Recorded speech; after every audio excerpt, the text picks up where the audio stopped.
Upgrade list upload হয়ে যাওয়ার পরেও অনেকেই কিন্তু এই লিস্টে নিজেদের পছন্দের মতো কলেজ পেলে না। আবার এর মধ্যে সেকেন্ড আপগ্রেড অপশনও অনেকের শো করছে, মানে আপগ্রেড অপশনের পরেও আবার আপগ্রেড কিন্তু শো করছে, আপগ্রেড করতে দেওয়া হচ্ছে।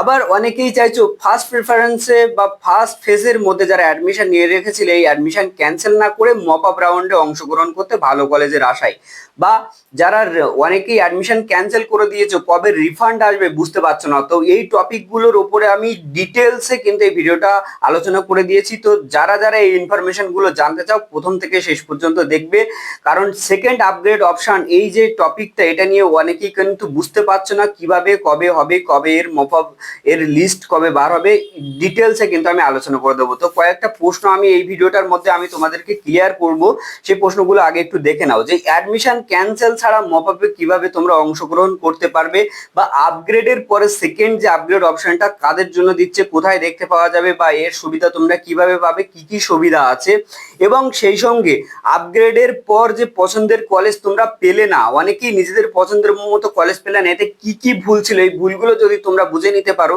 যারা মপ আপ রাউন্ডে যেতে চাইছো তারা কিন্তু এই ভুলগুলো আগে থেকে বুঝতে পারলে তাহলে মপ আপ রাউন্ডে এই ভুলগুলো কিন্তু শুধরে নিতে পারবে, তাহলে কিন্তু সেখানে ভালো কলেজে চান্স পাওয়ার একটা ভালো সুবিধা থাকবে। এবং সেই সঙ্গে যারা অ্যাডমিশন ইতিমধ্যে ক্যান্সেল করে ফেলেছো, বুঝতে পারছো না তোমাদের রিফান্ড কবে আসবে, সেই রিফান্ডের ডেট বা কবে কতদিন পরে দেয় আমি কিন্তু ডিটেলস আলোচনা করে দেবো। তো হ্যালো স্টুডেন্ট, আমি মিস্টার কাজল মন্ডল এবং আমাদের চ্যানেল ইনস্পায়ার এন্ড এডুকেটে তোমাদের সকলকে স্বাগতম। তো চলো প্রথম থেকে প্রশ্নগুলো আমি একের পর এক উত্তর দিয়ে যাই, এবং তোমাদেরকে এই ভিডিওতে আমি জাস্ট কমেন্ট করতে বলবো যে তোমাদের কি কি সমস্যাগুলো ফেস করছো যে আমি এই ভিডিওতে আলোচনা করলাম না, সেগুলো কমেন্ট করে জানাবে, তাহলে কিন্তু আমি সেইগুলো কমেন্ট ধরে ধরে উত্তর দিয়ে দেবো। তো প্রথম প্রশ্ন যেটা ছিল, অ্যাডমিশন ক্যান্সেল না করে মপ আপে কারা যেতে পারবে? অ্যাডমিশন ক্যান্সেল না করে মপ আপে, দেখো অ্যাডমিশন ক্যান্সেল না করে মপ আপে সেই সমস্ত স্টুডেন্টই যেতে পারবে যাদের ধরো তোমার প্রেফারেন্স লিস্টে 10খানা কলেজ ছিল বা 20খানা বা 5খানা যাই হোক কলেজ ছিল, তার মধ্যে তুমি ফার্স্ট ফেজ যেটা গেল আপগ্রেড লিস্ট তো পার হয়ে গেছে, তো এই ফার্স্ট ফেজের মধ্যে ধরো তুমি 4 বা 5-এর মধ্যে তুমি প্রথমে অ্যাডমিশন নিয়েছিলে, ঠিক আছে। এবার এই অ্যাডমিশন নেওয়ার পর তুমি ধরো আপগ্রেড করেছিলে, এই আপগ্রেড করার পরে তুমি দেখলে যে আপগ্রেড লিস্টে আর একটা কলেজ এসেছে, তো এই কলেজ আসলেও তুমি সেই পছন্দের মতো কলেজটা পেলে না, দেখাচ্ছে তোমার 1 বা 2-এ যে কলেজটা ছিল সেই কলেজটা বেশি তোমার পছন্দের ছিল, কিন্তু সেই কলেজটা তুমি এখনো পাওনি, তুমি মোটামুটি দেখা যাচ্ছে এখনো সেই 1-2-এ যাবার আগে আরো 2-একটা কলেজে পড়ে আছো। তো সেক্ষেত্রে তোমাকে কিন্তু এই যে কলেজটা আপগ্রেড লিস্টে এসছে এই কলেজটাতে কিন্তু তোমাকে আপগ্রেড যে অপশনটা এটা সুবিধা নিতে গেলে তোমাকে কিন্তু পেমেন্ট করে দিতে হবে, এবং তুমি পরবর্তী আপগ্রেড লিস্টে যেতে চাও কিনা সেখানে কিন্তু অপশন দিচ্ছে, সেই অপশনে ক্লিক করতে হবে, ঠিক আছে। এইটা হচ্ছে যারা তোমার আপগ্রেড ইতিমধ্যে করে রেখেছো এবং চান্স পেয়েছো, এবং পরবর্তীতে এই আপগ্রেড লিস্টে যে কলেজ এসছে এই কলেজেই পেমেন্ট করলে তারপরে তুমি পরবর্তী আপগ্রেড লিস্টে যেতে পারবে। এবার আপগ্রেডের পরে এই আপগ্রেড অপশন কোথায় দেখা যাচ্ছে, সেটা হচ্ছে ওই পেমেন্ট করার পরে তোমার কিন্তু ওখানে দেখা যাবে পেমেন্টের অপশন, তুমি যখন পেমেন্ট ক্লিক করতে যাবে সেই সময় কিন্তু তুমি ওখানে দেখতে পাবে যে তোমাকে আপগ্রেড করার আবার অপশন দিচ্ছে, ঠিক আছে। তাই জন্য আপগ্রেড লিস্টে যাদের কলেজ এসছে তারাই কিন্তু দেখতে পাবে, না হলে কিন্তু দেখতে পাবে না যে এই আপগ্রেডের পরে সেকেন্ড আপগ্রেড কবে দিচ্ছে।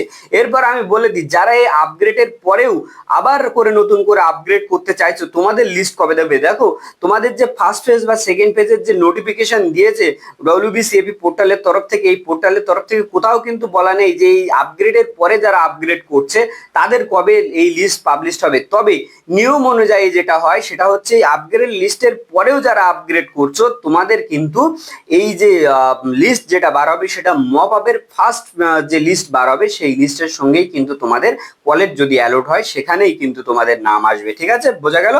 এবার আমি বলে দিই যে আপগ্রেড লিস্ট তো পার হয়ে গেল, কিন্তু ইতিমধ্যে অনেক স্টুডেন্ট অকৃতকার্য হয়েছে, অনেকে আশা করেছিলে যে আপগ্রেড লিস্টে আমাদের হয়তো পছন্দের কলেজটা চলে আসবে, বা আপগ্রেড লিস্টে অনেকেই প্রথম থেকেই কলেজ পাওনি তারাও হয়তো ভেবেছিলে যে আমাদের আপগ্রেড লিস্টে কলেজ চলে আসবে, কিন্তু আসলো না। তো এই ক্ষেত্রে তোমাদেরকে আমি বলি কয়েকটা ভুল তোমরা করেছিলে, সেটা হচ্ছে ভুল প্রেফারেন্স লিস্ট অ্যাড করেছিলে, কাট অফ নিজেদের নাম পার্সেন্টেজ এবং কলেজ কাট অফ এই দুটোকে মেলাওনি, যার কারণে ভুল প্রেফারেন্স হয়েছিল।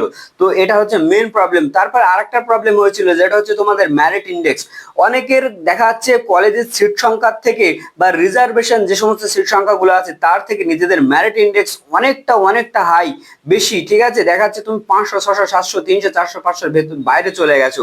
এক্ষেত্রে দেখা যাচ্ছে আগে যারা ছিল তারা কিন্তু অনেকেই অ্যাডমিশন নিয়ে ফেলেছে, যার কারণে তুমি সেই সমস্ত যে কলেজগুলো রেখেছিলে সেই কলেজগুলোতে চান্স পেলে না। এরপরে সিটগুলো, তোমাদের যে কলেজের সিটগুলো আছে সেগুলো ইতিমধ্যে বুক হয়ে গেছে, তো যার কারণেই কিন্তু এই সমস্যাগুলো হয়েছে। তবে মপ আপে যারা যেতে চাইছো তোমরা কিন্তু অনেকেই দেখতে পাবে যে এই মপ আপের যাওয়ার আগে কোন কলেজে কত পার্সেন্ট সিট আছে, কত পার্সেন্ট সিট বাকি আছে, সেইগুলো দেখেই কিন্তু তোমাদের মপ আপে অ্যাপ্লাই করবে। আমি আজকের বিকেলের দিকে একটা মপ আপ রাউন্ডের অ্যাপ্লাই সম্পর্কিত বিস্তারিত তোমাদের তথ্য নিয়ে ভিডিও করে দেবো, যে প্রপারলি মপ আপে কিভাবে যে গিয়ে অ্যাপ্লাই করবে এবং কোন কোন জিনিসগুলো মাথায় রাখবে, আমি কিন্তু সেই ইনফরমেশনগুলো দিয়ে দেবো। তো বিকালের ভিডিওটা অবশ্যই দেখবে। এবার আমি তোমাদেরকে একটা ইনফরমেশন দিয়ে দিই, আমি তোমাদের কাজল স্যার, আর আমি আমাদের ইউটিউব চ্যানেলের মাধ্যমে তোমাদের স্কলারশিপ, অ্যাডমিশন এবং কলেজের সিলেবাস, সাজেশন, নোটস, টিউশন বিভিন্ন ব্যাপারে হেল্প করে থাকি। মোটামুটি তোমাদের কলেজ জার্নিতে তোমাদের কোনো অসুবিধা হবে না। এই নিয়ে তোমাদের একটা হোয়াটসঅ্যাপে ফার্স্ট সেমিস্টার গ্রুপও খুলে দিয়েছি, তোমরা যদি গ্রুপ জয়েন করতে চাও কমেন্ট করে জানাবে। আর কার কি সমস্যা হচ্ছে, কে কে অ্যাডমিশন পেয়ে গেছো ইতিমধ্যে, বা কে ক্যান্সেল করে মপ আপে যেতে চাইছো, বা কে আপগ্রেডের পরেও আবার আপগ্রেড করছো, তোমরা যদি কোনো কনফিউজে থাকো তাহলে অবশ্যই কমেন্ট করে জানাবে, আমি কিন্তু কনফিউজ ক্লিয়ার করে দেবো।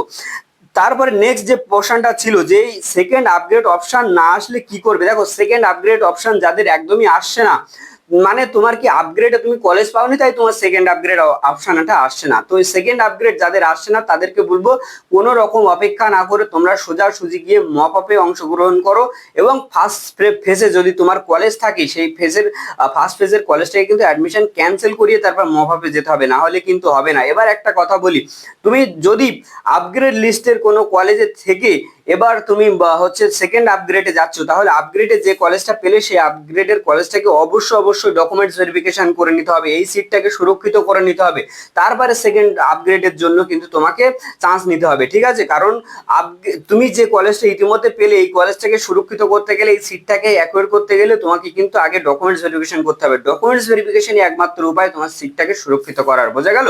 ডকুমেন্টস ভেরিফিকেশন সুরক্ষিত করতে কোন কোন ডকুমেন্টস লাগবে ইতিমধ্যে আমাদের চ্যানেলে প্লে লিস্ট করে দিয়েছি, সেই প্লে লিস্টের মধ্যে ভিডিও আছে, দেখে নেবে যে কোন কোন ডকুমেন্টস গুলো লাগবে, কি কি ডকুমেন্টস কিভাবে নিয়ে যাবে, সেই দিন কিভাবে প্রস্তুতি নেবে, কিভাবে ডেট জানতে পারবে, অল ওভার কিন্তু ভিডিও করে জানিয়ে দিয়েছি। তাছাড়াও যদি তোমাদের কিছু জানার ইচ্ছা থাকে অবশ্যই কমেন্ট করবে, আমি প্রত্যেকের কমেন্ট ধরে রিপ্লাই করে দেবো। এবার আমি বলে দিই, যারা অ্যাডমিশন ইতিমধ্যে ক্যান্সেল করে ফেলেছো, এই অ্যাডমিশন যারা ইতিমধ্যে ক্যান্সেল করে ফেলেছো তোমরা তোমাদের রিফান্ডটা কবে পাবে। দেখো রিফান্ড সরকারি পোর্টাল থেকে পেতে একটু দেরি হয়, সেটা সবাই জানো, তবে এক্ষেত্রে তোমাদের 1 থেকে 1.5 মাস, কখনো কখনো 2 থেকে 3 মাস টাইম লাগে। তো তোমাদের কথা একটা জিনিস বলবো, যে তোমরা এই রিফান্ডের আশায় বসে থাকবে না যে কবে রিফান্ড আসবে, তোমাদের বলবো তোমরা অ্যাডমিশন নিয়ে নাও। রিফান্ডের প্রক্রিয়া যেহেতু সরকারি টাকা তোমার ব্যাংক অ্যাকাউন্টে চলে আসবে, তোমার টাকা তোমার ব্যাংকেই চলে আসবে, কিন্তু একটু দেরি হবে, তাই জন্য বলবো যে রিফান্ডের আশায় বসে না থাকে তোমরা কিন্তু কলেজের সিট পেলে অবশ্যই সেই অ্যাডমিশনটা নিয়ে নেবে, না হলে কিন্তু ইয়ার লস হয়ে যাবে। তো এছাড়া আর কোন কোন টপিকে তোমরা অ্যাডমিশন রিলেটেড ভিডিও চাইছো অবশ্যই কমেন্ট করে জানাবে, আর হোয়াটসঅ্যাপের গ্রুপে যুক্ত হতে চাইলে কিন্তু অবশ্যই জানাবে। আর যারা টিউশন, সাজেশন, নোটস, সিলেবাসের জন্য কথা বলতে চাইছিলে স্ক্রিনে দেওয়া নাম্বার অথবা কমেন্টে কমেন্ট করে জানাবে, আমি আমার নাম্বার সেন্ড করে দেবো, সেই নাম্বারে আমার সাথে হোয়াটসঅ্যাপে যোগাযোগ করে নেবে। তো চলো আজকের ভিডিওটা এই পর্যন্তই। অবশ্যই ভিডিওটা ভালো লাগলে অবশ্যই একটা লাইক করে দেবে, আর চ্যানেলের সঙ্গে থাকতে চাইলে অবশ্যই একটা সাবস্ক্রাইব করে